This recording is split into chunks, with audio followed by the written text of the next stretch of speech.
What's up, guys? Welcome back to the WCS America Challenger League. Of course, we're covering this all this week.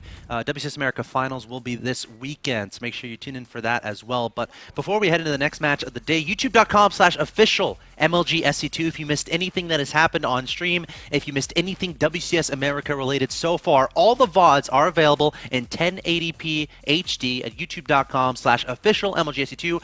Be sure to check that out. Also, drop a subscribe if you'd be so kind so you don't miss any of the new videos. Again, all the videos are there, so no reason not to be able to participate in the water cooler conversation at work or the cafeteria conversation about what happened in WCS America yesterday. But guys, you're currently watching the Challenger League again. We're going through the bracket stage, so let's go ahead and show the brackets so far. Of course, here is the first half of the matches. Of course, we had Vibe fall to Jim, and Jim is going to be playing against Scarlet. And then, of course, these other three matches that you see on your screen right now. One is coming today. It's going to be Top versus Fenix. That's actually next.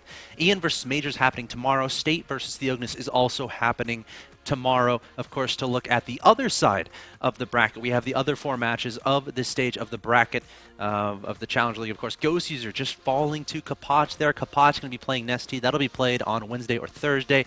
Neeb versus Puck coming up tomorrow. Illusion versus Tasia is going to be the last match of this evening, and that's going to be a treat. And of course, XY versus The Muslim is going to be tomorrow. So now that you're caught up with where the bracket stands, let's look at what has happened so far today.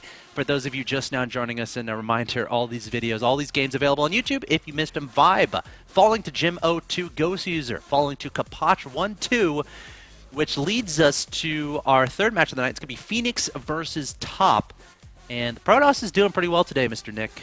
That is correct. So you think Top would have a nice advantage as far as the daily racial success rates go, but Fenix is a player who has a long-standing tradition in the real-time strategy genre. Of course, he played Broodor. He actually race-switched his Broodor, played Protoss versus Terran, although he's always a Terran player at heart. You can see they're playing Terran again in StarCraft 2.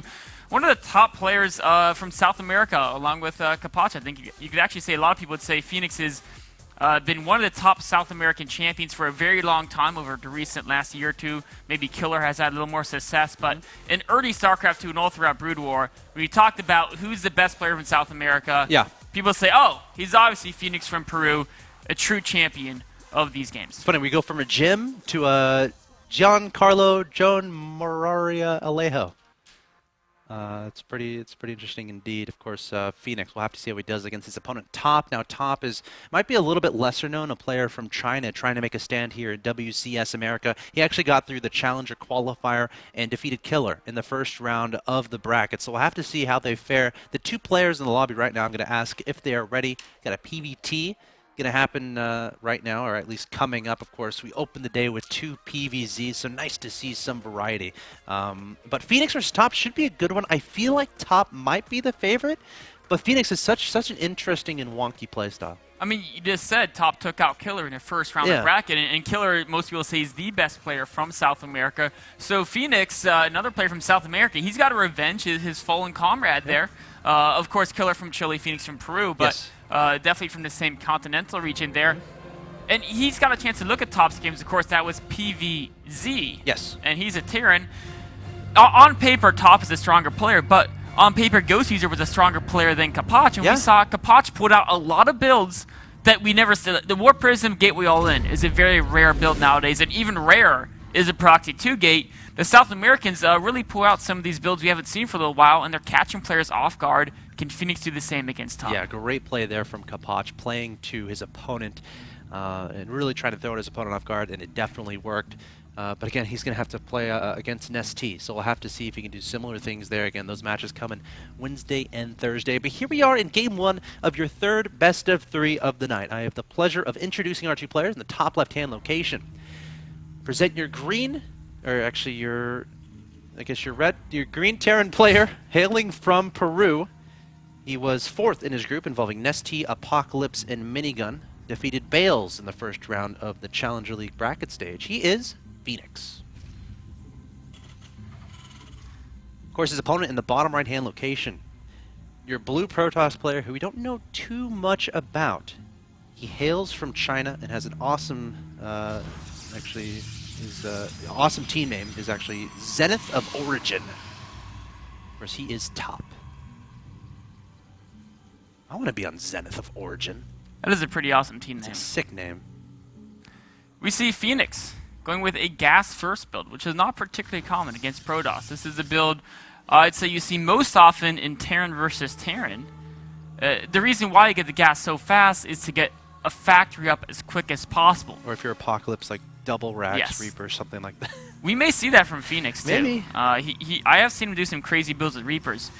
But one of the reasons you don't see this fast gas build against Protoss too much is because if you can't get damage done, you're going to fall behind in macro. And it's more reliable you can get damage done in a Terran mirror because they don't have that Mothership Core out early. They don't have sentries to force field off the ramps. In Terran vs Protoss, the standard way of playing is for both players to expand as fast as possible. And then once they have, okay, I can build SCVs or probes 2 at a time, now I can try to think of what I can do to harass my opponent. But going for the factory before the second command center is a very interesting move. And he's actually hiding the factory at the very back of his main base. Ooh, very cool move there. Of course, a typical strategy that Protoss players like to do is send that Mothership Core across the map and try to get some scouting done. Of course, the factory being in the back, Mothership Core is not going to go back there. I'm sorry.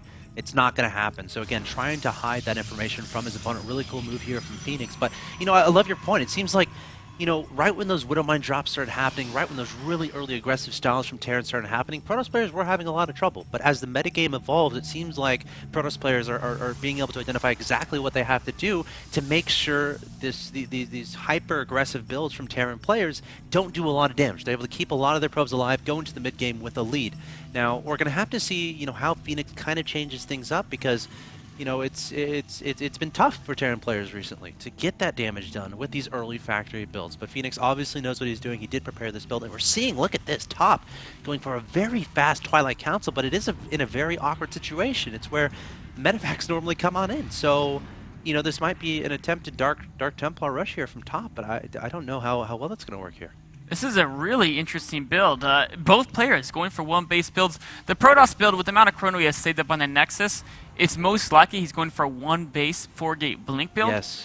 And that's a build that's actually fairly... It's not like insanely common, but you'll see it. Every pro gamer Protoss player mixes this build in against their opponents. It's very strong. And on this map, it's actually... It's not the best map to execute the build on, but it's not a bad map to do it either. And for a player with such strong mechanics like top, it's a great choice. However, with no detection, if a couple Widowmines get into his main base, they're going to just wreak amazing havoc and force his Blink Stalker build to be totally all in. Of course, if Fenix doesn't identify that Blink build fast enough, then he may just die to Blink Stalkers. He needs to identify it and get more Widowmines and or a tank out in time to basically stay safe against the Stalkers while the mines kill all the probes. Now, there's a moment there where the Widowmines kind of scuttled in the direction of the Mothership Core. I'm not sure if Top saw that. He's putting down a robo. I think Top has figured out what's going on. I think he barely saw the Widowmines on the edge of his vision. Might even have been able to see that medevac on the edge of his vision. So he's going to keep his Stalkers back home, get this robo up on the field, and a command center is going to go down behind this. So I don't necessarily see him try to go for that Blink Stalker all in now. Oh, he's definitely going to try to defend the Widowmine drop first. The Widowmines are burning. Can the probes get out in time? It's like they do. Yes, just barely. One Widowmine unburned itself. If he can target that... Okay, so he's going to take out the Zealot. Those probes are very bold indeed. You know, these Widowmines are going to recharge before the Observer can get out. So they're going to have one more volley off. Is Top going to basically realize this and not take too much damage? Count inside his mind, because obviously you don't want to lose too much mining time, but you don't want your probes to stay there because you don't want to lose the probes. But the Widowmine is approaching cooldown and is about to go off. Oh, so many kills. Oh, the Observer getting out, but another Widowmine shot might go off here. Getting targeted down. It does go down. Takes down a Stalker. And not a good situation at all here for Top. This is basically... And Top has to do insane damage. 10 workers. His opponent is ahead in workers and has double orbitals on the way. So he has to do insane damage, but Phoenix's drop, in this situation, actually, the Widowmine drop doesn't actually have to do much damage because just seeing the fact that Protoss is doing a one-base Blink Stalker build is enough to say, okay, I just get a bunker and a couple siege tanks, and he can't kill me, I'll be ahead. Just stay on the high ground, too. No pressure. Yeah. No pressure at all to go down the low ground, especially after killing all those workers. And when you combine the fact that he doesn't have to do too much damage because of just identifying the Protoss build with the fact that he actually did a lot of damage, Top is going to need a miracle to make this build work.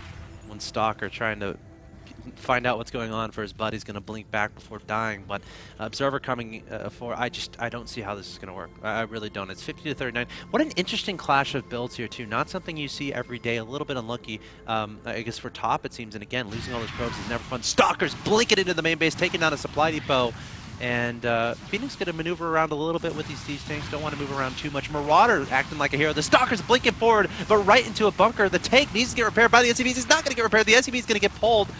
But being able to take down 2 tanks, not bad at all there for top. He's getting some work done. Of course, the reason why he's able to get all this damage done is because on the other side of the map, Fenix has sent many of his Marines in a counterattack, and this counterattack is right now hitting the Protoss main base. Oh no, he's going to have to warp in units back home, and that's, you know, saying, did he already use his warp in across the map? A potentially catastrophic event here for Fenix, but the Mothership Core is there, so Photon Overcharge will be placed onto that Nexus. Supply depot getting targeted, Orbital going down here, going to be lifting up from the natural back into the main. Fenix, a little bit of overextension here. I mean, losing 2 tanks, trying to land his orbital at the low ground. Again, there's no real reason to do that. You just want to stay safe, don't lose too much economy, don't have to pull SCVs, get some tanks out, keep those tanks alive, and you're going to be fine. I was really surprised by his decision to stop making those siege tanks. Of course, now he lifted his factory off of the tech lab, then landed it in the bottom left of his base, and now building another tech lab on the factory, so just kind of leaving that other add-on open. Of course, he still has plenty of SCVs and double mule production.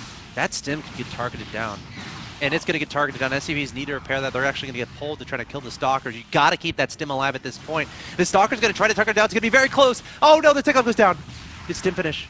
He cancels stim. Oh, he just canceled it. He canceled it right before. Of course, back on the Protoss side map, Photon Overcharge is re-put on in Nexus. The Mothership Core doing so much to provide this defense, and that's going to have no problem defending against this Marines and a medevac. Stalkers taking out a medevac. These Stalkers are actually doing a lot of damage, and the supply count is slowly starting to equalize. Fenix is still up in Harvesters 27 to 17. Again, he has 2 orbitals on the field, trying to get those siege tanks back out, but I think that factory might be a little bit vulnerable. It's a little bit to the lower side of the main base, so we'll have to see if Top can identify that and potentially try to take that out, but we have another siege tank deployed here from Fenix, and that's going to be very important. It might be a situation where Top might have to start trying to deviate. Hold on, he's going to blink right into the main base, taking down the tank once again, taking down the medevac, but the Stalkers get surrounded by the SCVs. The Marines doing a lot of damage from the bunker, but not a terrible trade there for Top. Not bad at all. Of course, if you just look at the value lost, he lost a little bit more than his opponent in that one specific engagement, but taking out the siege tanks means that now the Stalkers are free. And another siege tank being taken out, this time no SCV surround, so the Stalkers get out without a problem. Gosh, Fenix a little bit sloppy with the placement of these tanks, and now the tech lab going to be targeted on the factory, and the tank is going to be vulnerable once he pops out, and Fenix is not feeling confident to engage this. Again, looking at his units on the field, only 8 Marines, only 1 medevac on the field right now. And this is, again, Top is being so cost efficient with these Stalkers. The blink micro from the Chinese player Top is so good. Another tank comes out. It gets blinked on, taken out as well. Oh, no. But if he can corner the Stalkers, perhaps he can make him win. Even at this point, the Stalkers need to find a way to get... Oh, they blink over the SCVs, focusing on a couple of Marines. It's targeting down the bunker as well. The SCV's not repairing that just yet. Top just showing just how good his micro is, dismantling Fenix when Fenix was in such a commanding position, going to continue to blink away those Stalkers, but Top extending his life in a big way in this game. And believe it or not, he might be able to take this if he keeps this up. Top is now in a position where I think he's definitely ahead. If you look at Phoenix's production, he has no add-ons on any of his buildings, so he can only produce Marines 2 at a time. Whereas the Protoss can warp in plenty of Stalkers. There's not enough damage output behind those SCVs to actually kill any Stalkers. The Blink Micro is too good.